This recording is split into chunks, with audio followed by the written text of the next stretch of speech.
Good afternoon, grade 10. Welcome to week 4. So, congratulations for accomplishing your weeks 1, 2, and 3. So, for week 4, you are expected to finish 2 lessons. So, the first lesson is on reflexive and intensive pronouns. So before we start, I'd like you to prepare your module with you and then the activities that you are expected to finish. Okay, so let's get started. Okay, so before we go into details, let's try to go over first what is a pronoun. So as we have been talking about, or as we have been learning since your grade 7, even in your grade elementary levels, when we say pronouns, these are words that take the place of a noun. Now there are different kinds of pronouns, but we will be focusing on the intensive and then the reflexive pronoun. Okay, so reflexive and intensive pronouns have their similarities, but they are totally different in how they are used in the sentence. Now let's take a look at the similarity of reflexive and intensive pronouns. So the first one is they both end with a self or selves. So what are these words? Herself, himself, themselves, itself, and the like. And then they are not used as subjects. So please take note, they are not used as subjects. It means they do not come as the first word in the sentence. Okay. Now this time, let's discuss what reflexive pronouns are. So it says there, they are objects that refer to the subject, meaning these are pronouns that refer to the subject. It goes back to what the subject is. So let's try to take a look at the following example. The sentence is, the stranger kicked himself. Now our subject here is the stranger and our pronoun is himself. This pronoun here functions as a reflexive pronoun. Why? If you take a look, the word himself is referring to our subject, which is stranger. That makes him reflexive, or that makes this pronoun reflexive in the function, in its function. So again, reflexive pronouns, these are pronouns that refer to the subject. So in this sentence, we have here the stranger as our subject and himself as our pronoun. Now, since it is referring to the subject, which is stranger, that makes it reflexive. So, let's try to see an example. Okay, the sentence is, he made himself a coffee. In this sense, the word himself is functioning as an indirect object in its part, subject, verb, indirect object, and the object, direct object. So let's try to see. This is our subject, he, and this is our pronoun, himself. So what is the function? It is reflexive. Why? Why? Because the word himself is referring to our subject, which is he.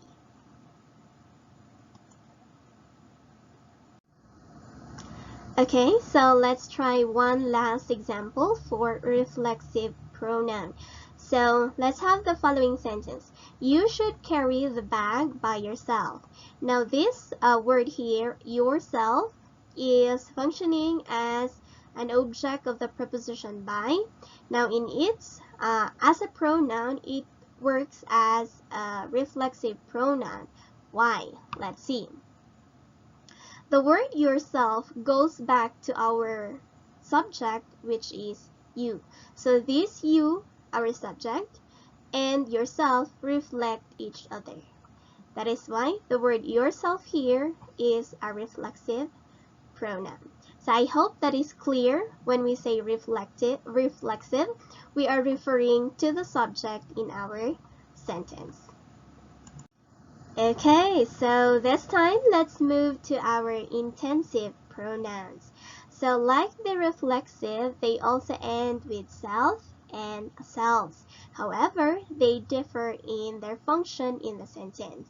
Now, it's very easy to identify intensive pronouns. Why? Let's take a look. Intensive pronouns, they are used to emphasize another noun or pronoun. They do not reflect the subject in the sentence. And then the second one, they are written right after the pronoun or the noun that they emphasize. In the reflexive, they normally work as a direct object. That means they come after the verb. But in the intensive pronoun, they are written right after the noun or the pronoun that they emphasize. So it doesn't matter if it is a subject or an object.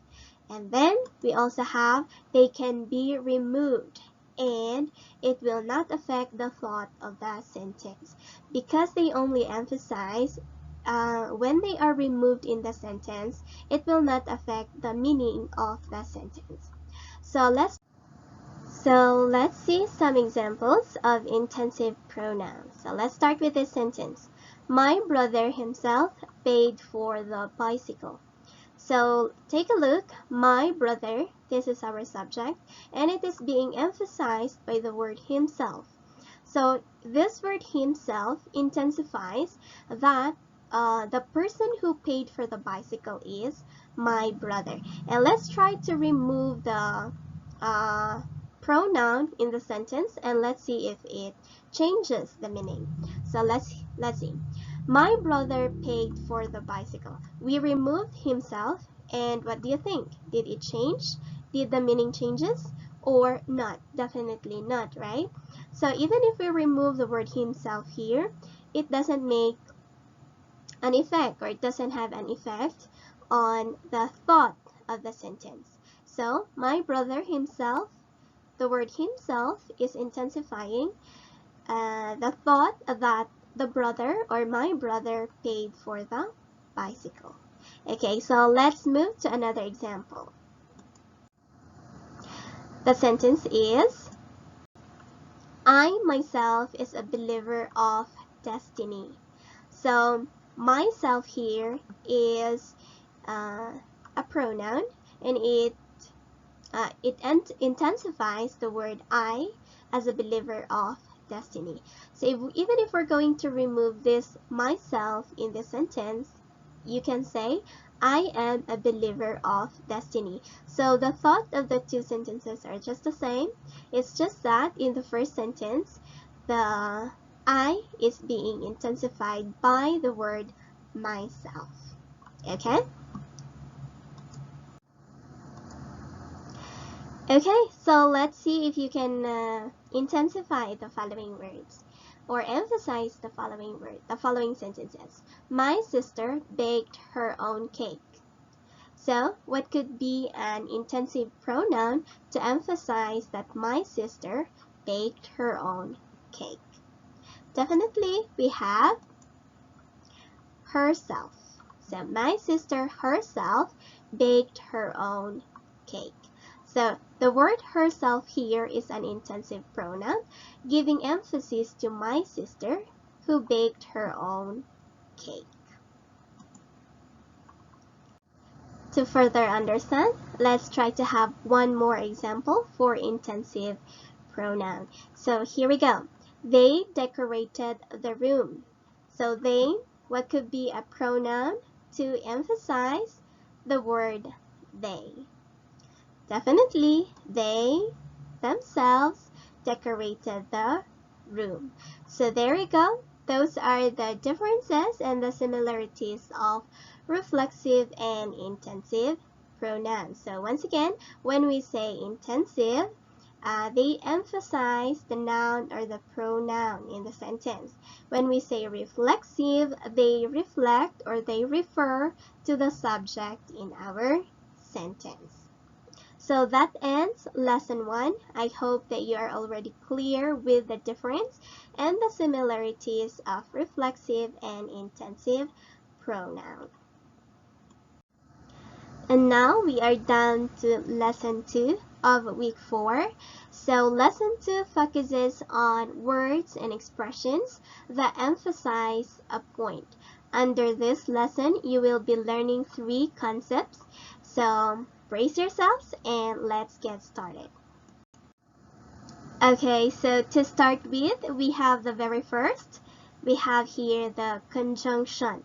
So conjunctions, these are words that connect words, phrases, and clauses. So there are 3 kinds of conjunctions, but we will be focusing on the first one because it is the one that is present in your module. So I am referring to the coordinating conjunctions. It's very easy to remember. Don't forget you have your fan boys. But there are 2 more. We have the subordinating conjunction and correlative conjunction. But for this presentation, we will only be focusing on the coordinating conjunctions since this is the one that is present in your module.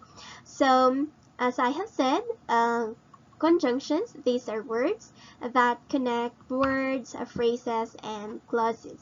So we have here the fanboys for that talks about because, or that is synonymous to the word because. Now we have here an example. I have to find a new job for I am unemployed.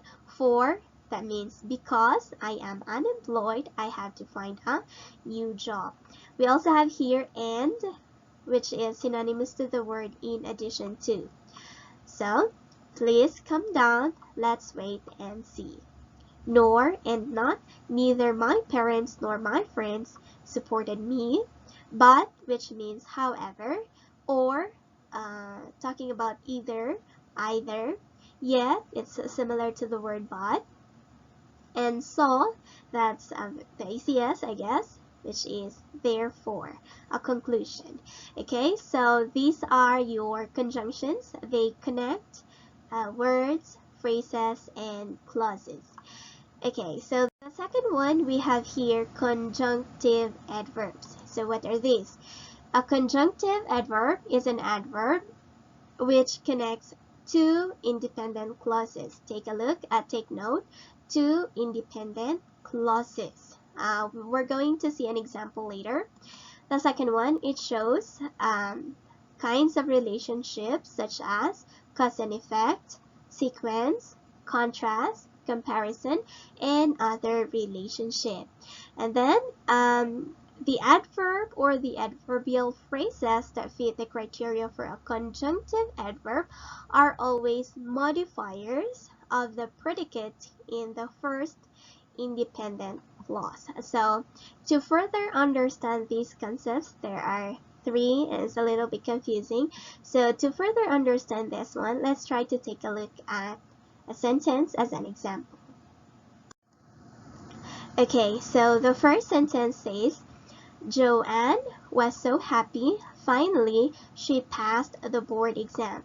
So in our definition of conjunctive adverb, it connects 2 independent clauses. So the independent clauses here are Joanne was so happy. That's the first independent clause. The second independent clause is she passed the board exam. And then it says there, it talks about relationship. So if you take a look, what is the relationship of the first clause and then the second clause? Definitely, it talks about the cause and effect. Why is she happy? It is because she passed the board exam. So she passed the board exam. That is why she is so happy. And then the third definition is that it modifies the predicate of the first independent clause. So there are 2 parts. We have the subject, which is Joanne, and then the predicate, which is was so happy. So the word finally is actually modifying the predicate of the first independent clause, which is Joanne was so happy, and then the predicate of that is was so happy. So that makes finally an adverb. What is that? Conjunctive adverb. Okay, so once again, let's repeat that one. A conjunctive adverb has connects two independent clauses. So the first clause is Joanne was so happy she passed the board exam. Those are two independent clauses. The second one, it shows relationship. So in this sentence, it's showing us a cause and effect relationship. So she passed the board exam. That's the cause. So the effect is Joanne was so happy. And then the third one, it says there, it modifies the predicate of the first independent clause, which is was so happy. Let's try to take a look at another example. So, we were forbidden to attend, therefore we stayed at home. There are two independent clauses here. We were forbidden to attend. The second independent clause is we stayed at home. What is the relationship? That is result. So therefore is a conjunctive adverb that is indicating the relationship of result with the rest of the sentence. And then it is modifying the predicate of the first independent clause, which is were forbidden to attend. So that is how conjunctive adverb works. Okay. The third one is parenthetical expression. It's actually very similar to the first two. However, it only differs in the word parenthetical. So let's take a look. So a parenthetical expression is a phrase or clause that is inserted within the sentence. Again, it is inserted within the sentence. So in the first two conjunctions, they separate words, phrases, and clauses. In the conjunctive adverbs, they separate clauses, two independent clauses. However, parenthetical expression, they are inserted within the sentence. And also, it interrupts another phrase or a clause. And very notable, we have note that the expressions are enclosed in pairs of punctuation marks, such as commas, parentheses, or dashes. So let's take a look at some examples. Okay, so let's have the following sentence. Well, as a matter of fact, she did. If you notice, this is just one single sentence, and it is interrupted by a parenthetical expression as a matter of fact. So it interrupts the sentence, which is, well, she did. So take a look at the punctuation marks being used. There are. It is enclosed. This expression is enclosed by two commas. We have here, well, comma, as a matter of fact, comma, she did. So again, parenthetical expression, it is inserted in one single sentence. And it is enclosed by parentheses, commas, or dashes. Okay, so let's have one more example for parenthetical expressions. So we have here the sentence, Uncle Charlie, in the first place, paid all the bills to stay away with inconveniences. So in this sentence, we put the parenthetical expression in the first place to emphasize the action did by Uncle Charlie. So it is enclosed by two commas and it is inserted in one single sentence. So that's an example of parenthetical expressions. So once again, these are the three concepts that you need to learn about giving emphasis. We have here the conjunction. The second one is conjunctive adverb. And then we have here parenthetical expressions. So I hope those are clear. And then if there are still questions, you can just ask me. Okay, so that is lesson 2 of week 4. Okay, so to end week 4, I'd like you to ponder on the following. The joy of learning is as indispensable in study as breathing is in running. So I'd like you to enjoy learning amidst this pandemic. I know it's very difficult without a teacher, but I hope that you are doing an extra effort on this one. And please don't forget, your teachers are always here. Call us, message us, and feel free to ask questions. So congratulations for moving on with your modules, and I hope that this simple video will help you understand the concepts. So once again, enjoy learning. Thank you and enjoy learning. See you next week. Bye bye.